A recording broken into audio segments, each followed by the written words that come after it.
নমস্কার বন্ধুরা, কেমন আছো তোমরা সবাই? নিয়ে চলো এলাম তোমাদের জন্য নতুন একটা রেসিপি, চিকেন দিয়ে কাঁকরোলের পুর।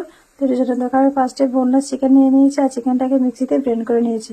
এরপর কাঁকরোলগুলোকে আমি সিদ্ধ করে মাঝখান থেকে কেটে এর বিচিগুলো বের করে নিয়েছি।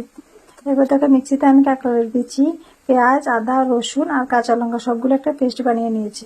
এরপর দেখো আমি কড়াইতে তেল গরম করে দিয়ে দিলাম পেঁয়াজ কুচি, আর পেঁয়াজটা কিছুটা লাল করে ভেজে নিয়ে দিয়ে দিলাম চিকেন কিমাটা, আর আগে থেকে যে পেস্টটা মিক্সিতে বানিয়ে রেখেছিলাম ওইটা দিয়ে দিলাম স্বাদ মতো নুন, হলুদ গুঁড়ো, লঙ্কা গুঁড়ো আর জিরে গুঁড়ো। এরপর দেখো আমি সবগুলো একসঙ্গে ভালো করে মিশিয়ে কষিয়ে উঠিয়ে রাখলাম। এরপর কাঁকরোলগুলো যে কেটে রেখেছিলাম ওর মধ্যে সবগুলোর মধ্যে পুরটা দিয়ে দেবো। দেখো আমার সব পুর দেওয়া হয়ে গেছে। এরপর আমি বেসনের একটা ব্যাটার বানিয়ে নেবো। এর জন্য দিয়েছি 3 চামচ বেসন, দিয়ে দিলাম 1 চামচ কর্নফ্লাওয়ার, দিয়ে দিলাম কিছুটা কালো জিরে, স্বাদ মতো নুন আর হলুদ গুঁড়ো।